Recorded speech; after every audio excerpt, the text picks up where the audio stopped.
ሩታና ሄርሜላ ተፋጠጡ። የሚፋጠጡበት ምክንያት ምንድነው? ነግሬሽ ነበር። የዛኔ እንዳልኩሽ ብትመለሽ ኖሮ ይሄ ሁላ ባልፈጠራ ነበር።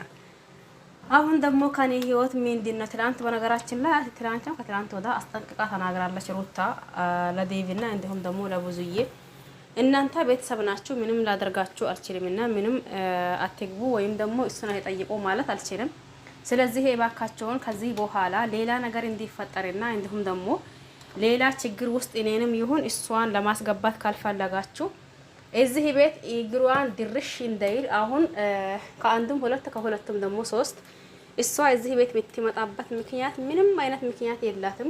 ነገር ግን ደግሞ ሁሉንም ነገር አየሁኝ እናንተንም እንዲሁም ደግሞ እሷንም እያየሁት ነገር ወይም ደግሞ እየተረዳሁት ነገር ሆን ብላችሁ ሌላ ችግር ውስጥ ለማስገባት ፈልጋችኋል ይመስለኛል። አሁን በክብር አስወጡልኝ። ከዚህም በኋላ ግን እዚህ ኢኔ ቤት እግሯ ድርሽ ካላ ውርድ ከራሴ ብላ ተናግራ ነበር። አሁንም ደግሞ ድጋሜ ነው ማስጠንቀቂያው ማለት ነው ለሄርሜላ። የዛን ጊዜ እኮ ነግሬሽ ነበር ሄርሜላ ታይ ተመለሽ፣ ይሄ ነገር የሰው ባል የኔ ባል አደርጋለሁ ብለሽ አትሞክሪ። እኛ እንኳን ብንለያዩ እንኳን በመሀላችን ልጅ ስላላ መቼም ተለያይተን አንቀርም። ልጃችን እያን ብዙ ዋጋ እንከፍላለን። ግን አሁን ሆኖ ላንቺ አስጠንቅቄ የሚነግረሽ ነገር እባክሽን፣ አንቺም ሴት ልጅ ነሽ። እንደ ሴት ልጅ በማሰቡም ይሁን በመረዳት ከዚህ ድርጊትሽ ተቆጣቢ። ምናልባትም አመታት አልለሽም፣ ምናልባት ወራቶችና ሳምንታቶች ሊጨርሱብን ይችላል እንጂ ዞሮ ተዛዞሮ አብርሽ የኔ ነው። መጀመሪያው እኔ ነው። አሁንም ደግሞ በምንም ተአምር ያንቺን ሊሆን አይችልም። እባክሽን ከዚህ ሁኔታ ራቂ ብላ ተናግራ ነበር። አልተናገረችም ማለት አንችልም። በነገራችን ላይ ተናግራለች። ለማንኛውም እስቲ ይሄን ቪዲዮ እስከ መጨረሻ ድረስ በማዳመጥ እናንተ የምትሉት ሀሳብና አስተያየት ካላችሁ አስተያየታችሁን ማስቀመጥ ትችላላችሁ። ሰላም አለይኩም ወራህመቱላሂ ወበረካቱሁ። ወድና ተከበራችሁ ቤተሰቦቼ በሙሉ ሀባይብ እንዴት ናችሁ? ደህና ናችሁ ወይ? እኔ ደህና ነኝ አልሐምዱሊላህ። እናንተስ እንዴት ናችሁ? ይወላችሁ የለመድነው ሩታንና አብርሽ ነው። ነገሩ ቢያስጠላንም እየመረረንም ቢሆን እያየናቸው ነው። የነሱ አዲስ ነገር አያልቅ፣ እኛም ደግሞ በአዲስ መጡ ማለት አያልቅብን ሆነዋል ነገሩ ማለት ነው። አሁን ደግሞ ሲፋጠጡ በምንድን ነው? ከዚህን በፊት ሩታ ተናግራ ነበር። ነገር ግን ሄርሜላ አብርሽን በመረዳትና እንዲሁም ደግሞ በአብርሽ 100% እርግጠኛ ስለሆነች አይ እንግዲህስ አንቺ ብለሽኝም ምርቀውና አንቺ ብለሽኝም ምን ቀርበው ሰው አይደለሁኝ፣ ታውቂኛለሽ ጠንቅቀሽ። እኔ ክብሬን በማንም ቦታ ማዋረድ የማልፈልግ ሰው ነኝ። ነገር ግን አንቺ ከባልሽ ተፋታሻል አልተፋታሽም? ከአንድም 2 ጊዜ ወይም ደግሞ ከአንድም 3 ጊዜ ጠይቄሻለሁ አልጠየቅኩሽም? የዛኔ ያልጨረሽው ነገር ካላ ነገሩን ሁላ ጨረሺ። እኔ ከህይወታችሁ ሊውጣላችሁ ለአንድና ለመጨረሻ ጊዜ ለኔ ንገሪ፣ ችግር የለም። ያልጨረሳችሁት ነገር ካላ ከህይወታችሁ እንዲወጣ ብዬሻለሁ እያለች ሄርሜላ እንዲሁም ደግሞ ሩታም ተፋጠጡ ነው የሚላችሁ ማለት ነው። እንግዲህስ ነገሩን ምንም ማድረግ አንችለውም።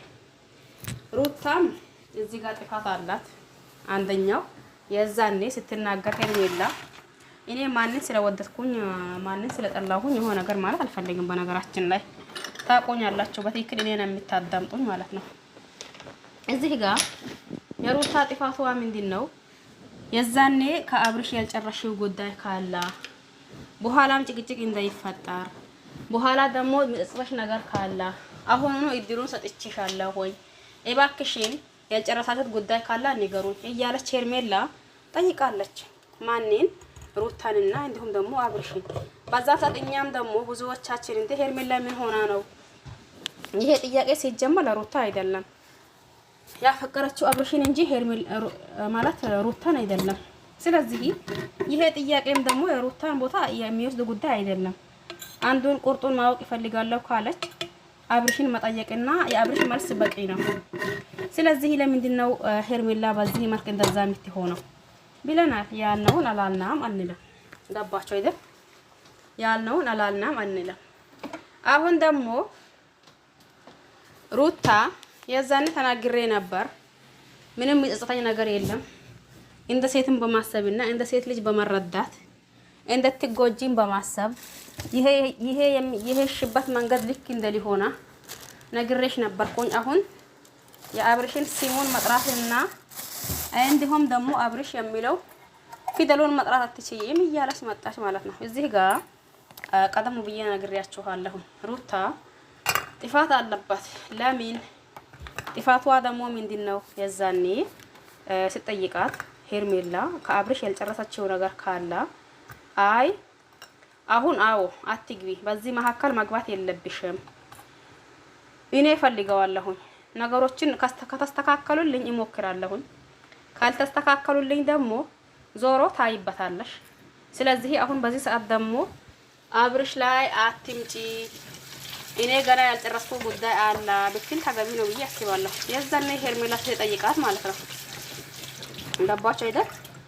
ሄርሜላ ስትጠይቃት የሩታ መልስ በዚህ ሰዓት ከሱ መሆን አትችይ፣ እሱም ላይም አትምጪ፣ እኔና እሱ ብዙ ያልጨረስነው ጉዳይ አለ፣ እንጨርሰዋለን።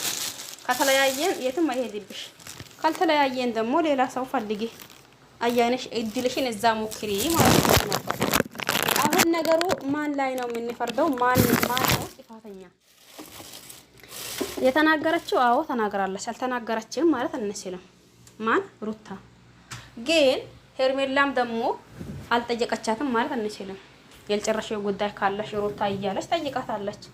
የዛኔ ሁሉንም ነገር ጨርሻለሁ እንደፈለግሽ መሆን ትችያለሽ አለቻት። እኔ ደግሞ ሲጀምርም አልፈልገውም አለቻት። አሁን ደግሞ የምናየው ነገርስ ምንድነው? ነገሩ የት ደርሶ ሊቆም ነው? አረ ግራ ገባን። የምሬኔና እናንተም ግራ ተጋብታችኋል እንዴ? ወይስ እኔ ብቻዬን ነኝ ግራ እየተጋባሁት ያለሁት? የምሬኔና ለምን ይሄ ነገር ሁላ ለምን እንዳስፈለገ እኔ እንጃ።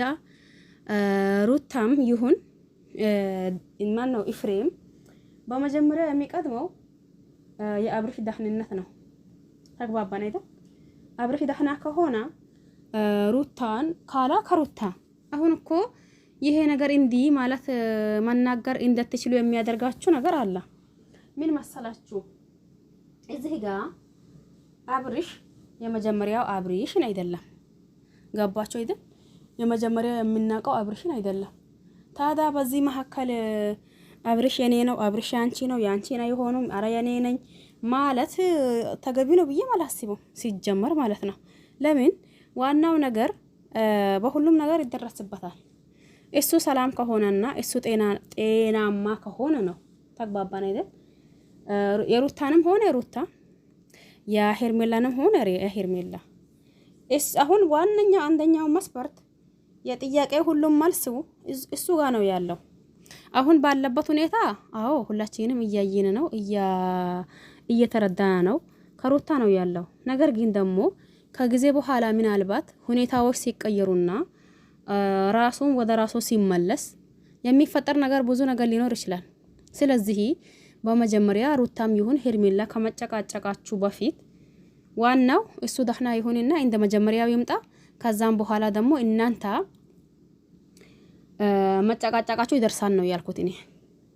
የምሬኔ እናንተ ነው የምታውቁት በነገራችን ላይ። ተግባባን አይደል? ከዛም በኋላ መጨቃጨቃችሁ ይደርሳል ነው ያልኩት እኔ። ምንም ይሁን ምንም ይፈጠር በመጀመሪያው እሱ ሰላም ይሁን። ሲቀጥል ደግሞ የሱ ምርጫ እሱ ነው የሚያውቀው። እዚህ ጋር ሩታም የኔ ነው ስላለች የሩታ ሊሆን አይችልም። ሄርሜላም የኔ ነው ስላለች የሄርሜላን ሊሆን አይችልም። ተግባባን አይደል? የኔ ሀሳብ እንደዛ ነው። ለማንኛውም ለዚህ ቤት አዲስ ከሆነ ሰብስክራይብ ማድረግ አትርሱ። ነባር ቤተሰብ ከሆናችሁ ደግሞ ላይክ ሼር አድርጉ። ሀሳብ አስተያየት ካላችሁ ኮሜንት አስቀምጡ። ባይ ባይ።